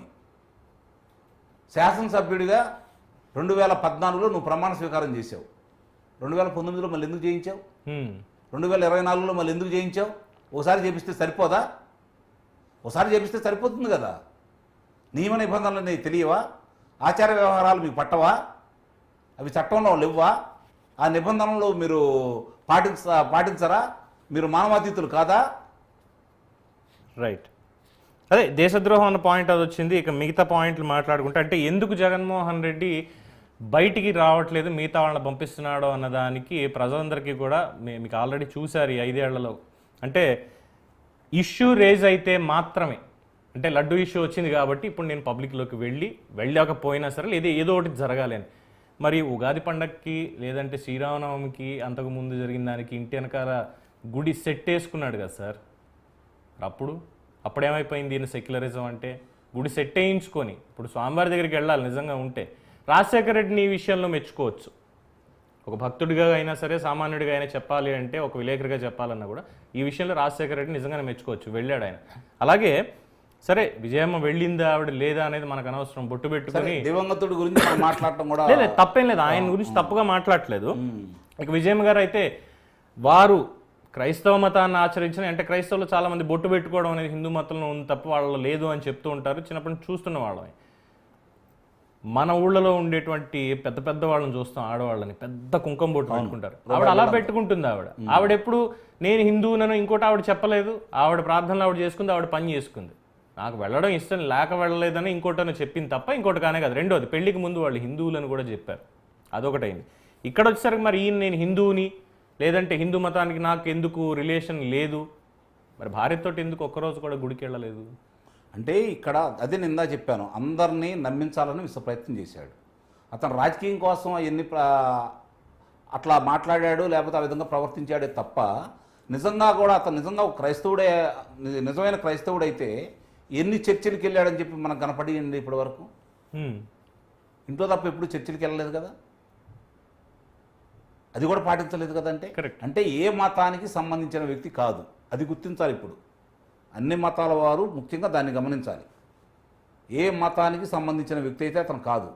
ఓట్ల కోసం, రాజకీయ లబ్ధి కోసం, దీన్ని ఇంకొకలా చెప్పొచ్చేమో, ఏ మతానికి చెందిన వ్యక్తి అనే బదులు, చెందిన వ్యక్తి కాదు అనే బదులు తన మతాన్ని కూడా మోసం చేసిన వ్యక్తి. చెప్పాను కదా అది అన్నమాట. తన మతాన్ని మోసం చేస్తూ ఇతర మతాలను కూడా కించపరిచేటువంటి ఆలోచనలో ఉన్నాడు తప్ప ఇంకొకటి కాదు అనేది అందరి అభిప్రాయం. నిస్సందేహంగా గత 5 సంవత్సరాలు ఆంధ్ర రాష్ట్రంలో హిందూ దేవాలయాల మీద జరిగినటువంటి దాడులకు సంబంధించి నిస్సందేహంగా ఇలా ప్రోత్సాహం ఉండబట్టే ఈ ప్రభుత్వం మీరు చెయ్యండి, మిమ్మల్ని ఏమీ చేయము అంటేనే కదా ఒకసాట నుంచి ఒకసాట అన్ని దేవాలయాల మీద అలా దాడులు జరగడం, లేకపోతే రాముని విగ్రహం తలను తెగ్గొట్టినా కూడా, లేకపోతే హనుమంతుడు చెయ్యి ఇరిచినా కూడా, అలాగే అంతర్వేదిలో రథాన్ని తగలబెట్టినా కూడా, కనకదుర్గమ్మ దగ్గర ఉన్నటువంటి రథానికి సంబంధించి వెండి సింహాలను దొంగిలించినా కూడా ఏమీ పట్టించుకోలేదు కదా. వాటన్నిటికీ ఇప్పుడు బలైంది కొడాలి నానియే కదా, జగన్మోహన్ ఎందుకు రెడ్డికి ఏం లేదు. బలవుతాడు? అవును, బలైంది అదే, కొడాలి నాని బలయ్యాడు సార్. ఇప్పుడు అదే కదా మనం మాట్లాడుకునేటువంటిది. ఎందుకంటే జగన్మోహన్ రెడ్డికి ఇందులో ఏం లేదు, తన స్వార్థం అనేది మాత్రం 100% ఎస్టాబ్లిష్ అయిపోయింది. ఎందుకు అని అంటే ఆంజనేయ స్వామి విగ్రహం చెయ్యి రీతి ఏమైంది అన్న మాట మాట్లాడింది కొడాలి నాని, జగన్మోహన్ రెడ్డి కాదు. అవును, డిక్లరేషన్ గురించి మాట్లాడింది అతనే, కొడాలి నాని, జగన్ కాదు. అవును. లేదు, రోజా మాట్లాడింది, జగన్ కాదు. అవును. అంటే మాట్లాడే మౌత్ పీస్లు అంటే వీళ్ళు మిగిలిపోయారు. అంటే ఇక్కడ ఇంకోటి, నాకు వీళ్ళ మీద నిజంగా జాలుంది. వీళ్ళ అధికారంలో ఉన్నప్పుడు ఏం చేశారనేది పక్కన పెడితే, ఓటమి తర్వాత కనీసం పశ్చాత్తాపడి ప్రజల్లోకి వెళ్ళి మేము కాస్త సానుభూతన పొందుతాము అన్న ఆలోచన వీళ్ళకి ఉంటే జగన్మోహన్ రెడ్డి దగ్గర ఉండకూడదు వీళ్ళు. అంటే వాళ్ళు మాట్లాడింది మనస్ఫూర్తిగా కాదనేది నాకు తెలుసు, నేను చాలా స్పష్టంగా చెప్పగలను. ఆబ్లిగేషన్ ఏమైందంటారు? వాళ్ళకి ఆ పార్టీలో మనుగడ సాగించాలి అంటే ఆ విధంగా మాట్లాడాలి. అలా కాని పరిస్థితిలో పార్టీ నుంచి బయటికి పంపించే పరిస్థితి ఉండబట్టి ఆ రోజు వాళ్ళు అలా మాట్లాడారు. మిగతా వాళ్ళు ఎవరు మాట్లాడట్లేదు కదా సార్. వాళ్ళకి అవకాశం లేదు, వీళ్ళకి అవకాశం ఉంది. వీళ్ళు ఎందుకంటే మొట్టమొదటి నుంచి కూడా ఆ పార్టీ నుంచి వచ్చారు కాబట్టి వాళ్ళే మాట్లాడాలి కాబట్టి. ఎందుకంటే ఒక కులానికి సంబంధించిన బూచిని చూపించేసి వాళ్ళు పబ్బం గడుపుకోవాలనుకున్నారు కాబట్టి దానికి ఇతను ఉపయోగించుకున్నారు.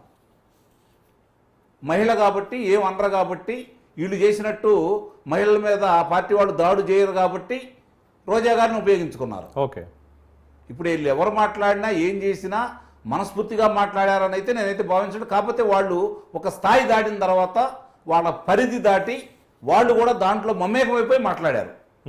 ప్రారంభంలో తప్పనిసరి పరిస్థితుల్లో మాట్లాడినా ఇక ఎనికి రాని పరిస్థితుల్లో ఇక తిరిగి ఎన్నికొచ్చే పరిస్థితి లేదు, వాళ్ళ గురించి వేరే వాళ్ళు ఆలోచించుకునే పరిస్థితి లేదు. వాళ్ళ మీద ఒక రకమైన ఏహభావం వచ్చిన తర్వాత వాళ్ళు ఇక సరే ఎట్లా మనం ప్రజల మధ్య చులకనైపోయాము, ప్రజలను మనం తిరస్కరిస్తారని అర్థమైన తర్వాత ఆ భాషలోనే వాళ్ళు మాట్లాడటం మొదలుపెట్టారు. ఒక్కసారి జగన్మోహన్ రెడ్డి గారు ఏం మాట్లాడారో ఇక్కడ ఈ వీడియోలో మనం ఒకసారి చూద్దాం సార్. ఆయన మాట్లాడినటువంటి మాటలు.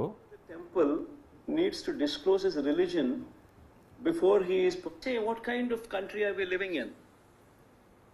That a person visiting the temple needs to disclose his religion before he is permitted to enter the temple. What kind of secularism is this? What kind of a secular country are we living in? ఇందాక ఇదెక్కడ Hinduism అండి? Yes, ఇది ఎక్కడ Hinduism? ఇది సనాతనం నుంచి భారతీయుల మీద ఎంతమంది దుష్కరులు దాడులు చేసి మన సంస్కృతిని దెబ్బతీయాలన్నా, లేదంటే ఆంగ్లేయులు కావచ్చు, ఫ్రెంచ్ వాళ్ళు కావచ్చు, వాళ్ళు పరిపాలించేసి మన యొక్క సంస్కృతిని నాశనం చేయడానికి వాళ్ళు ఎంత చేసినా, ఇంతమంది వచ్చినా సరే ఇక్కడ భారతదేశం మీద దాడి చేశారా తప్ప భారతీయులు వెళ్ళి ఏ దేశం మీద దాడి చేయలేదు. అదే కదా, ఇది ఒకటి గుర్తుపెట్టుకోవాలి. అయినా సరే ఇన్ని దాడులు చేసి ఇన్ని సంవత్సరాలు వాళ్ళు పరిపాలించినా, వేరే దేశాల్లో పరిపాలిస్తే ఆ మతం, ఆ ప్రాంతం, ఆ దేశం మొత్తం ఆ మతానికి అనుకూలంగా మార్చుకోగలిగారు. కానీ భారతదేశంలో ఇంకా భారతీయత బతికుండి, హిందూయిజం బతికుంది అంటే వీళ్ళు ఇంతమంది చేసినా కూడా ఆ సనాతన ధర్మం మన కాపాడుతుంది. ఆ సనాతన ధర్మంలో ఉన్న విశిష్టత అది. ఇప్పుడు అలెగ్జాండరు మన భారతదేశం మీద దండెత్తి వద్దాం అనుకున్న సందర్భంగా గురువులు కావచ్చు, తల్లి కావచ్చు ఏమని బోధించారో మనందరికీ తెలుసు.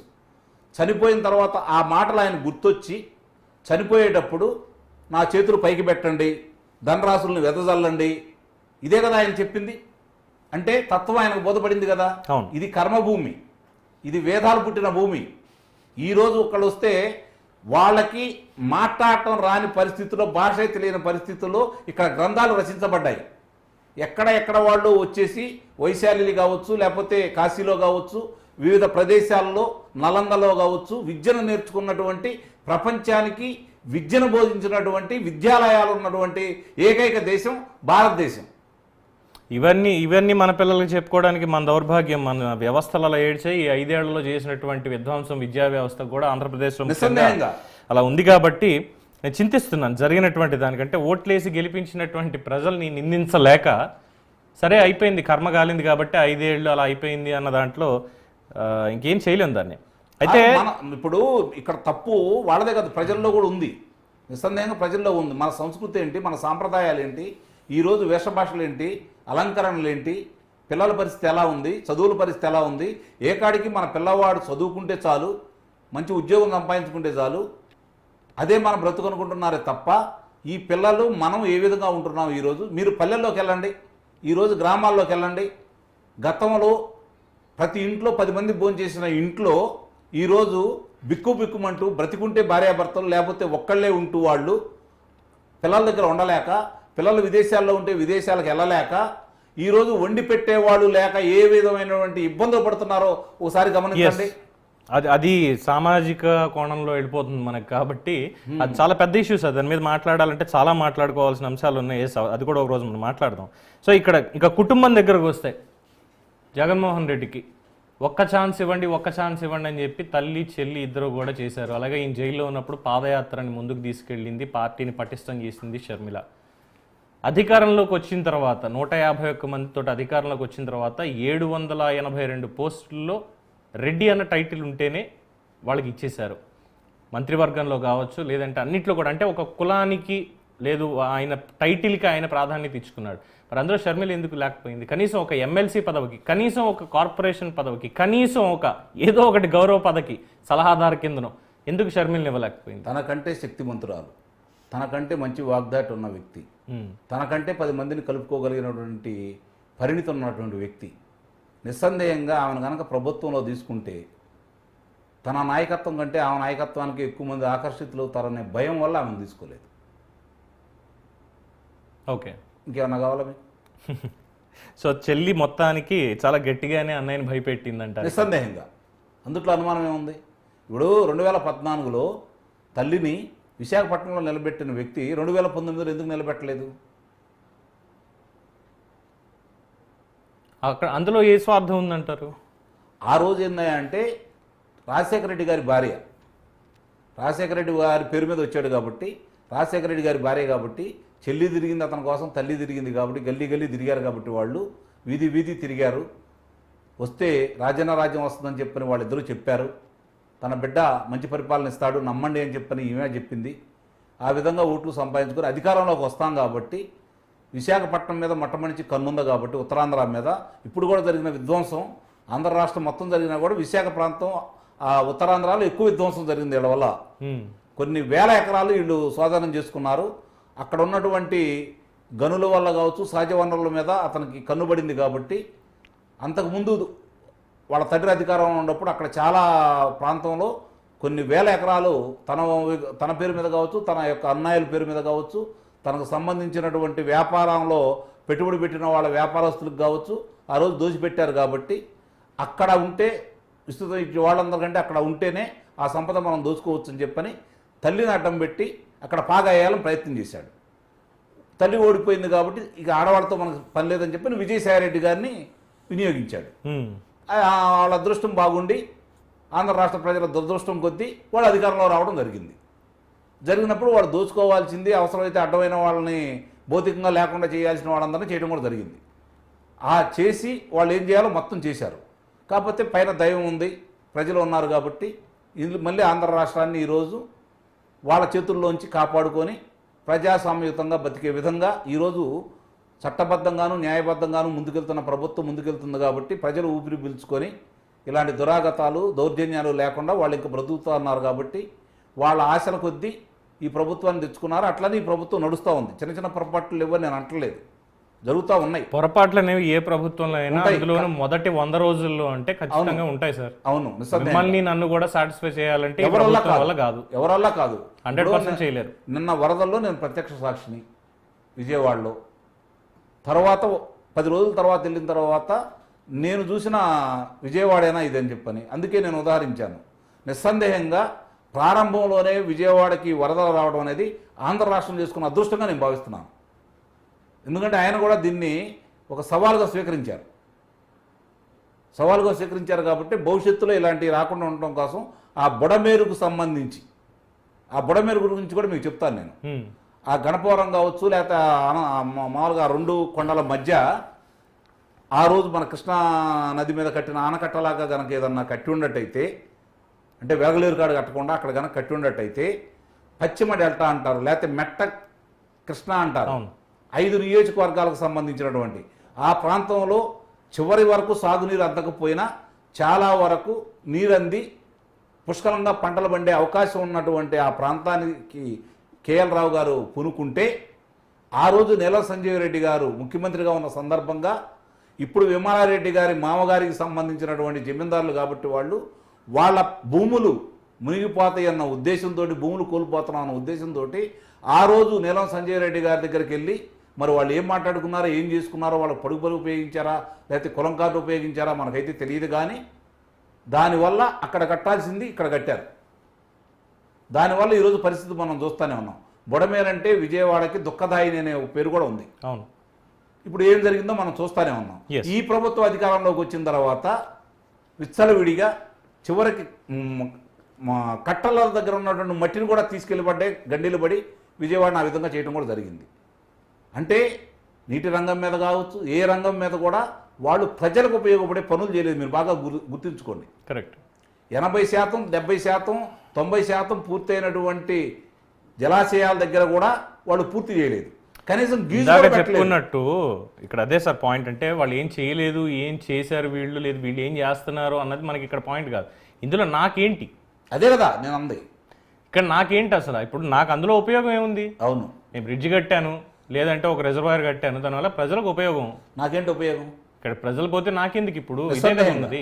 నిస్సందేహంగా ఇప్పుడు కూడా మొత్తం ఓవరాల్గా కంక్లూడ్ చేస్తే అన్ని పాయింట్లు ఇవే ఉన్నాయి. ఇప్పటి నుంచి కాదు, దాదాపు రాజశేఖర్ రెడ్డి దేనికి పనికి వచ్చాడు అంటే ఆయన చనిపోయి ఈయనకి సానుభూతి ఓదార్పు యాత్ర చేయడానికి దానికి పనికి వచ్చాడు. విజయమ్మ ఎన్నికల ప్రచారానికి పనికి వచ్చింది, ఆ రోజు సెంటిమెంట్గా వాడుకోవడానికి దానికి పనికి వచ్చింది. ఆవిడే మాజీ పులివెందుల ఎమ్మెల్యే ఉమ్మడి రాష్ట్రంలో. షర్మిల సొంత చెల్లైనా ఇప్పుడు ఆస్తిలో వాటాలు ఇది అన్న దాంతో అంటే బయట మాట్లాడుతున్నారు, ఎంతవరకు మనకు తెలియదు. ఏదీ లేకుండా నిర్దాక్షిణ్యంగా బయటికి గెంటేశాడు, రాజకీయంగా ఇంకా కోలుకోలేకుండా. కానీ నాకేంటి, నేను కూడా అదే రక్తం పంచుకుని పుట్టానని చెప్పి ఆవిడ పోరాటం చేస్తుంది. సో ఇలా కొన్ని మైనస్లు ఉన్నప్పటికీ ఏదైనా సరే నాకు మాత్రమే ప్లస్ అవ్వాలి, నాకు ఏ విధంగా ఉపయోగపడుతుంది అన్న ఒక ఆలోచన తప్ప ప్రజలు లేదు, కార్యకర్తలు లేదు. ఇదా రాజకీయం జగన్మోహన్ రెడ్డి చేసేది. 11 మంది ఎమ్మెల్యేలు ఇంక్లూడింగ్ జగన్మోహన్ రెడ్డి గెలిచారు కదా, ఆ 10 మందికి చెప్తున్నా అంటే ఈ దేశంలో పరమత సహనం అనేది ఉంది. శ్రీశైలంలో బిస్మిల్లా ఖాన్ షెహనాయి మోగకపోతే పొద్దున తలుపులు తెరవరు. అలాంటి సంస్కృతి ఉంది భారతదేశంలో. ఇది నడుస్తోంది, కొన్ని తరాలుగా నడుస్తోంది. అట్లా కాదు పవన్, అక్కడ దాకా కాదు. ఇప్పుడు విదేశాల్లో మీరు అరబ్ కంట్రీస్కి వెళ్ళండి, మీరు ముస్లిం కాకుండా మీరు ఏదన్నా మసీదులోకి వెళ్ళగలుగుతారు ఎక్కడైనా సరే? లేదు. మరి అక్కడ నిబంధనలు ఉన్నాయి కదా. అంటే హిందువులకు నిబంధనలు ఉండవా? ఎగ్జాక్ట్లీ. హిందూ దేవాలయాలకి ఆ ప్రామాణికాలు ఉండవా? ఇది ఈ రోజు వస్తుంది కదా, అనాది నుంచి వస్తున్నది. అది చెప్పుకోవాలంటే ఇప్పుడు ఈవెన్ అరబ్ కంట్రీస్లో కూడా కాస్త మారుతుంది. ఎందుకంటే మనం కూడా ఇప్పుడు జనరేషన్ మారుతున్నాము, మనం అందరూ శాంతితో సౌఖ్యంగా ఉండాలని మారుతున్నాం అని చెప్పి వాళ్ళు కూడా ముందుకు వస్తున్నారు. అందుకే నేను షెహనాయి దాన్ని నేను ఉదాహరించింది. ఎందుకంటే మొన్న మధ్య వీడియో కూడా వచ్చాం, వాళ్ళు ఎలా భోజనం చేస్తారో ఎలా ఉంటాయో తెలియదు మనకి, వాళ్ళది డిఫరెంట్ ఉంటుంది. చక్కగా తెలుగు సాంప్రదాయంలో అరిటాకుల్లో భోజనం చేయడం నాకు వీడియోలు కూడా వైరల్ అవుతున్నాయి సోషల్ మీడియాలో. ఇటువంటి నేపథ్యంలో ఇప్పుడు వచ్చి ఎలాంటి దేశంలో నేను బతుకుతున్నాను, ఏంటి ఈ హిందూయిజం అన్న మాట చెప్పుకుంటున్నారు కదా. 5 ఏళ్ళు నేను మాజీ ముఖ్యమంత్రిగా పనిచేశాను నేను అంటున్న వ్యక్తి ఇన్ని అకృత్యాలు చేసి, ఇంత అపచారం చేసి, దేవదేవునికి ప్రపంచవ్యాప్తంగా అంతమంది భక్తులు ఉన్న ఏ దేవుడు లేనివాడు ఒక దేవదేవునికి, ఏడుకొండల వాడికి, ఆపదముక్కుల వాడికి, అనాథ రక్షకుడికి నువ్వింత ద్రోహం చేసిన తర్వాత కూడా తెలుగువాడిలో ఉండటం వల్ల, ఆంధ్ర రాష్ట్రంలో ఉండటం వల్ల నువ్వు ఈరోజు ఇంకా మాట్లాడగలుగుతున్నావు. ఇదే కనుక ఈ ఉత్తర భారతదేశంలో జరిగి ఉంటే నీ పరిస్థితి ఏంటి జగన్మోహన్ రెడ్డి గారు? ఒక్కసారి ఆలోచించుకో. భారతదేశంలో ఉన్నటువంటి ఈరోజు భారతదేశ రాజ్యాంగం నీకు కల్పించినటువంటి రక్షణ అది. భారతదేశం ఈరోజు సర్వమతానికి సంబంధించి అందరినీ రక్షిస్తుందన్న ఉద్దేశంతో సమానంగా చూస్తుందనడానికి ఇదే నిదర్శనం. ఎందుకంటే నిదర్శనం ఏం కావాలి? కరెక్ట్. నువ్వు 5 సంవత్సరాలు అధికారం ఉన్నప్పుడు నువ్వు ఎంత నిరపేక్షంగా పరిపాలించావు. అన్ని లోపాలున్నా సరే, అన్ని అకృత్యాలు చేసినా సరే నీ జోలికి రాకుండా ఇంకా న్యాయబద్ధంగా, చట్టబద్ధంగా వెళ్ళాలనుకుంటున్నారు కదా. ఇది భారతదేశం యొక్క గొప్పతనం. Right. ఇది భారతదేశం చట్టాల్లో ఉన్నాడు గొప్పతనం. సనాతన ధర్మం మనలో అణువణువు ఇంకా కొంత ఉంది కాబట్టి నువ్వు ఇంకా ప్రశాంతంగా తిరగలుగుతున్నావు. రైట్, దీన్ని మర్చిపోయి నువ్వు మాట్లాడుతూ ఉంటే రైట్ సార్, కంక్లూడ్ చేద్దాం. పాయింట్ ఏంటంటే ఒక చిన్న మెసేజ్ వీళ్ళకి 10 మంది ఎమ్మెల్యేలు ఎవరైతే ఉన్నారో జగన్మోహన్ రెడ్డితో పాటు గెలిచినటువంటి వాళ్ళు, కాస్త కూస్తో వాళ్ళేదో అక్కడ పనిచేసి ఉంటారు కాబట్టే ప్రజలు ఓట్లేశారు. ఆ 11 మందిలో కొత్తగా ఉన్నటువంటి తాటిపత్రి చంద్రశేఖర్ గారు కూడా ఉన్నారు, ఫస్ట్ టైం ఎమ్మెల్యే. ముందుగా ఆయనకు శుభాకాంక్షలు. సో మీ 10 మంది ఎమ్మెల్యేలకి ప్రజల తరఫున ఇచ్చేటువంటిది మెసేజ్ ఏంటంటే, దయచేసి జగన్మోహన్ రెడ్డిని వదిలేసి అవసరమైతే మీరు ఇండిపెండెంట్గా మమ్మల్ని ప్రత్యేక గ్రూప్గా పరిగణించండి అని చెప్పి స్పీకర్ గారికి పెట్టుకొని మీరు రాజకీయం చేసుకోండి. ఎందుకంటే జగన్మోహన్ రెడ్డి పారిపోయాడు. ఏ ఇష్యూని తీసుకున్నా సరే అన్నిట్లోనూ పారిపోయాడు. తనకి లాభం ఉంటే తప్ప ఆయన బయటికి రావడం లేదు. ఏదో తాడేపల్లి లేదంటే బెంగళూరు ప్యాలెస్. ఆఖరికి న్యాయ వ్యవస్థల్ని కూడా అపహాస్యం చేసేలాగా వ్యక్తిగతంగా వచ్చి పూచీకత్తు ఇచ్చి పాస్పోర్ట్ మీరు తీసుకోండి అంటే నేను కోర్టుకి వెళ్ళాలా కోర్టుకి అని ధిక్కరణ చేస్తూ ఈరోజు ఎక్కడి దాకా వచ్చాడంటే ఎలాంటి దేశంలో నేను బ్రతుకుతున్నాను అన్న స్థాయికి ఆయన వచ్చేసాడు. కాబట్టి ఆయనకైతే ఇక రాజకీయ భవిష్యత్ అనేది లేదు. మూర్ఖంగా మేము ఇంకా ఖచ్చితంగా ఆయనతోటే మేము వెళ్తాం. అలా ఉంటే మీకు కూడా రాజకీయ భవిష్యత్ అనేది లేదు. దేశ ప్రజలు కూడా గమనిస్తున్నారు. ఆంధ్రప్రదేశ్ ప్రజలు మాత్రమే కాదు, దేశ ప్రజలందరూ కూడా ఈరోజు వైఎస్ఆర్సీపీ లేదా జగన్మోహన్ రెడ్డి అండ్ కో చేస్తున్నటువంటి అకృత్యాలని గమనిస్తున్నారు. ఆయన సేఫ్ సైడ్ ఉంటాడు, మీరే రేపు పొద్దున్న అనవసరంగా ఇబ్బందులు పాలయ్యేది. సో మీకు ఇచ్చేటువంటి మెసేజ్ ఇది నేను మాత్రమే కాదండి, అనేక మంది ప్రజలు వాళ్ళ సోషల్ మీడియా ఖాతాల్లో పోస్ట్ చేసుకుంటున్నారు. అక్కడి నుంచి సేకరించినటువంటి మాటలు ఇవి. సో దయచేసి మీరు కనుక మేము శాసనసభకి మా ప్రజలు మాకు ఓటేస్తే మేము ఎన్నిక అయ్యాము అనుకునేటట్లయితే హ్యాపీగా బయటకు వచ్చి మీ రాజకీయం చేసుకోండి. ఇదే చెప్పదగినటువంటి అంశం ఈరోజు. సో థ్యాంక్ యూ అంకమరావు గారు, పిలవగానే స్టూడియోకి వచ్చి చాలా విలువైనటువంటి అభిప్రాయం షేర్ చేసుకున్నందుకు. ఇది ఇవాళ డిబేట్. చూస్తూనే ఉండండి News 360. నేను మీ పవన్ కృష్ణమూర్తి.